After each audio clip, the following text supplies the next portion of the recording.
Ladies and gentleman, ರಜತ ಮಹೋತ್ಸವದಲ್ಲಿರುವ JDS ಪಕ್ಷಕ್ಕೆ ರಾಷ್ಟ್ರೀಯ ಅಧ್ಯಕ್ಷರಾಗಿ ಮಾಜಿ ಪ್ರಧಾನಿ ಎಚ್.ಡಿ. ದೇವೇಗೌಡ ಅವರು ಹಾಗೆ ರಾಜ್ಯಾಧ್ಯಕ್ಷರಾಗಿ ಎಚ್.ಡಿ. ಕುಮಾರಸ್ವಾಮಿ ಅವರೇ ಮುಂದಾಗಿದ್ದಾರೆ.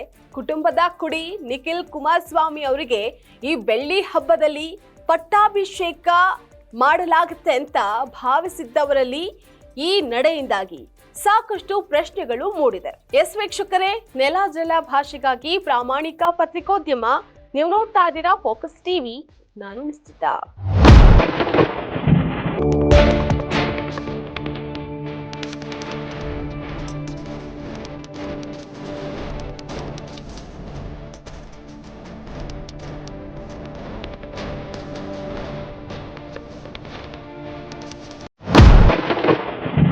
ಜೆಡಿಎಸ್ ಪಕ್ಷಕ್ಕೆ 25 ವರ್ಷ ಪೂರೈಸಿದ ಸಂಭ್ರಮ. ನಗರದ ಜೆಪಿ ಭವನದಲ್ಲಿ ನಿನ್ನೆ ಮತ್ತು ಇಂದು ರಜತ ಮಹೋತ್ಸವದ ಅಂಗವಾಗಿ 10 ಹಲವು ಕಾರ್ಯಕ್ರಮಗಳನ್ನು ಆಯೋಜನೆ ಮಾಡಲಾಗಿದೆ. ಇದೇ ಸಂದರ್ಭದಲ್ಲಿ ಪಕ್ಷವನ್ನ ಮುನ್ನಡೆಸೋದಕ್ಕೆ ರಾಜ್ಯ ಘಟಕದ ಅಧ್ಯಕ್ಷರ ಆಯ್ಕೆ ನಡೆಸೋದಕ್ಕೆ ತೀರ್ಮಾನ ಮಾಡಲಾಗಿತ್ತು. ಪಕ್ಷದಲ್ಲಿ ಯಾರಾದರೂ ಹಿರಿಯ ಮುಖಂಡರಿಗೆ ಈ ಸ್ಥಾನವನ್ನ ನೀಡೋದ್ರ ಬಗ್ಗೆ ಪರಿಶೀಲನೆ ನಡೆದಿತ್ತು. ಆದ್ರೆ ದೇವೇಗೌಡ ಕುಟುಂಬದ ಹೊರತಾದವರು ಪಕ್ಷದ ಚುಕ್ಕಾಣಿ ಹಿಡಿದ್ರೆ ಸಂಘಟನೆ ಕಷ್ಟ ಅನ್ನುವಂತಹ ಅಭಿಪ್ರಾಯವೂ ಬಂದಿತ್ತು. ಹಾಗಾಗಿ ಪೂರ್ಣ ಪ್ರಮಾಣದಲ್ಲಿ ಸಂಘಟನೆ ಕಾರ್ಯದಲ್ಲಿ ತೊಡಗಿಸಿಕೊಂಡು ಸಂಘಟನಾತ್ಮಕ ನಿರ್ಣಯಗಳನ್ನ ಕೈಗೊಳ್ಳೋದಕ್ಕೆ ಅನುಕೂಲವಾಗುವಂತೆ ನಿಖಿಲ್ ಕುಮಾರಸ್ವಾಮಿ ಅವರನ್ನ ರಾಜ್ಯಾಧ್ಯಕ್ಷರನ್ನಾಗಿ ಚುನಾಯಿಸುವಂತಹ ಸಾಧ್ಯತೆ ಇದೆ ಎನ್ನಲಾಗ್ತಾ ಇತ್ತು.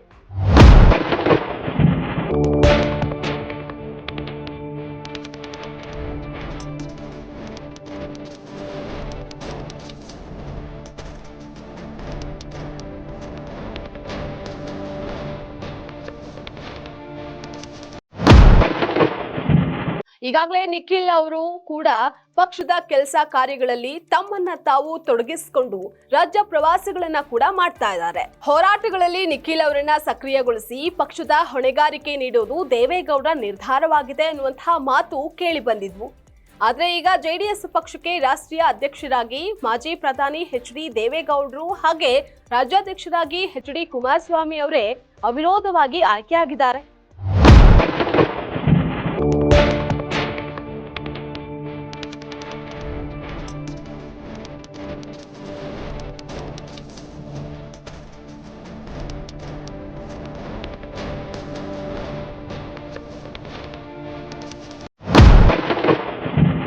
ರಾಜ್ಯ ಕಾಂಗ್ರೆಸ್ ಸರ್ಕಾರ 2.5 ವರ್ಷ ಅಧಿಕಾರಾವಧಿ ಪೂರ್ಣಗೊಳಿಸಿದ್ದು, ಸರ್ಕಾರದ ವೈಫಲ್ಯದ ವಿರುದ್ಧ ಹೋರಾಟವನ್ನ ಜೆಡಿಎಸ್ ತೀವ್ರಗೊಳಿಸೋದಕ್ಕೆ ಚಿಂತಿಸಿದೆ.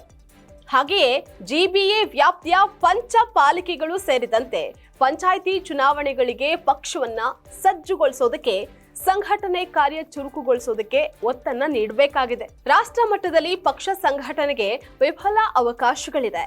ಅದೇ ರೀತಿಯಲ್ಲಿ ಕರ್ನಾಟಕದಲ್ಲಿ ಪಕ್ಷ ಸಂಘಟನೆಯನ್ನ ಬಲಿಷ್ಠವಾಗಿ ಮಾಡಬೇಕಾಗಿದೆ.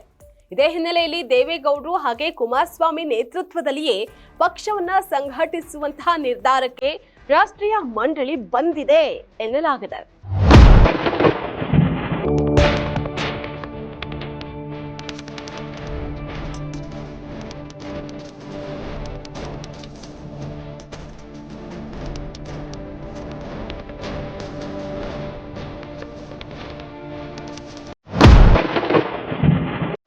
ಇನ್ನು ನಿಖಿಲ್ ಕುಮಾರಸ್ವಾಮಿ ಅವರ ಪಾಲಿಗೆ ಈ ರಜತ ಮಹೋತ್ಸವ ಕಹಿಯನ್ನೇ ಉಣಬಡಿಸಿದೆ. ರಾಜ್ಯಾಧ್ಯಕ್ಷ ಪಟ್ಟವನ್ನ ಅಲಂಕರಿಸಬಹುದು ಅಂತ ಭಾವಿಸಿದ್ದ ನಿಖಿಲ್ಗೆ ಈ ಹಿಂದಿನ ಚುನಾವಣೆಗಳ ಸೋಲೆ ಮುಳ್ಳಾಗಿ ಪರಿಣಮಿಸಿದೆ. 2019ರ ಲೋಕಸಭಾ ಚುನಾವಣೆಯಲ್ಲಿ ಮಂಡ್ಯದಿಂದ ಸ್ಪರ್ಧಿಸಿದ್ದ ನಿಖಿಲ್ ಸೋಲನ್ನ ಅನುಭವಿಸಿದ್ರು. 2023ರ ವಿಧಾನಸಭೆ ಚುನಾವಣೆಯಲ್ಲೂ ರಾಮನಗರದಿಂದ ಕಣಕ್ಕಿಳಿದು ಪರಾಭವಗೊಂಡಿದ್ರು. ಅದಲ್ಲದೆ ಚನ್ನಪಟ್ಟಣ ಕ್ಷೇತ್ರದ ಉಪಚುನಾವಣೆಯಲ್ಲೂ ನಿಖಿಲ್ ಅವರಿಗೆ ಸೋಲುಂಟಾಗಿತ್ತು. ಹಾಗಾಗಿ ಚುನಾವಣಾ ರಾಜಕಾರಣ ನಿಖಿಲ್ ಅವರಿಗೆ ಕಹಿಯನ್ನೇ ಕೊಟ್ಟಿದೆ. ಪಟ್ಟ ಸಿಗುವವರೆಗೂ ನಿಖಿಲ್ ಪಕ್ಷ ಸಂಘಟನೆಯ ಕೆಲಸಗಳಲ್ಲಿ ತೊಡಗಿಸಿಕೊಳ್ಳೋದು ಅನಿವಾರ್ಯವಾಗಿದ್ದು, ತಂದೆಯ ನೆರಳಲ್ಲೇ ಮುನ್ನಡೆಯಬೇಕಾಗಿದೆ. ಇದಾಗಿತ್ತು ಇವತ್ತಿನ ಫೋಕಸ್ ಸ್ಪೆಷಲ್ ಸ್ಟೋರಿ.